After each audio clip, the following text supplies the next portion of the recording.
ГСП онлайн. Городские новости сейчас. На первой планерке в мэрии обсуждают газоснабжение. На сегодняшний день в городе порядка 160 домов остаются без договоров с газовыми службами на обслуживание внутреннего оборудования. Это может обернуться ЧП. Вопрос отдают на контроль заместителям градоначальника. Точно так же и как можно оперативнее должен решиться вопрос с одним из домов по улице Дзержинской. Здесь отключены газовые колонки, а работают лишь плитки. Ситуация, как водится, связана с человеческим фактором.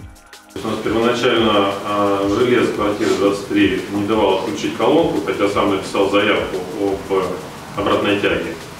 После чего мы отработали с управляющей компанией, с Жилфонд, и управляющая компания написала наш адрес заявку об отключении всех водонагревателей по стояку в связи с обратной тягой. Поэтому мы 5 водонагревателей отключили, а плиты включили. То есть доступ во все 5 квартир был. То есть надо разобраться с дымоходами, и все, и вопрос будет закрыт. В доме несколько проблемных квартир, однако ситуация может сдвинуться с мертвой точки уже сегодня. Не так быстро обстоят дела с другой нерешенной проблемой Ухты – бродячими собаками. Подряд на решение вопроса сегодня заключен с организацией «Добрый город». За 2018 год работа проведена с 227 особями. В этом году уже 25 отработанных заявок. Главное но, что собак хоть и стерилизуют плюс чипируют, но на улицу возвращают. Это вопрос не решит.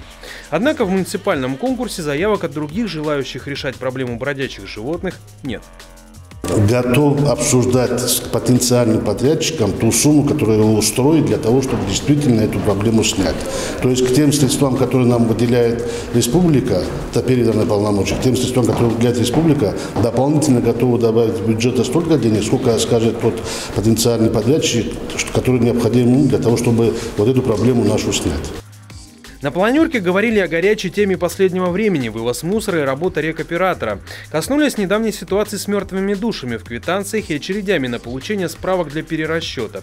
Спросили у Жилфонд о задолженности в 4 миллиона перед спецавтодором за захоронение на местном полигоне отходов. Представителю рекоператора переадресовали и жалобы жителей отдаленных труднодоступных поселков. Не привыкшие к новому порядку люди жалуются в мэрию на мусор, а квитки продолжают приходить. Мы приняли решение по этим пунктам пока не начислять, пока не отработан механизм сбора отходов с этих населенных пунктов. Те населенные пункты, которые в процессе образования ледовых переправ и зимников будет какое-то сообщение дорожное, мы будем вывозить, естественно, и эти жители должны будут платить. Потому что мы там будем организовывать пункты временного накопления до 11 месяцев, и все эти отходы будут вывезены. Вот. То, что касается нашего района, то, конечно, да, то есть мы этот район обсуждали и с подрядчиком, который у нас, вернее, мы сами должны вводить. Я думаю, что в ближайшее время организуем с этой целью, то есть в этих поселках мы закупили пакеты, чтобы они эти пакеты наполняли, и потом по мере их наполнения раз в неделю или 2 раза в неделю мы будем приезжать и собирать. Спецавтодор рапортует об уборке снега. Вывезено более 8 тысяч кубов снега. Расчищаются как трассы, так и тротуары. Нарекания, безусловно, все-таки есть. Например, дворовые проезды или же отдельные адреса. Впрочем, замечания присутствуют не только к муниципальным службам. То, что сегодня творится во дворах, наверное, никакие рамки не лезет, поэтому будут выезжать, будут составлять протоколы. Еженедельно эти протоколы будем осматривать. У нас, тем более, на правила благоустройства оно внесено. Год это добивали через сессию мы провели. Штрафы там хорошие. На должностных лиц от 20 до 40 тысяч, на юридических лиц до 200 тысяч рублей. Поэтому управляющая компания, чтобы вы были в курсе дела. Из других новостей. Горзеленхоз продолжает замену светильников на улучшенную версию по проспекту Ленина. Необходимые 120 ламп уже получены.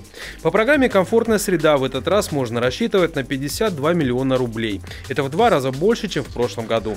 За неделю произошло 5 пожаров, последний 24 января. С начала года в огне погибло 2. Эпидемиологическая обстановка в школах и садах нормальная, на карантине лишь несколько классов.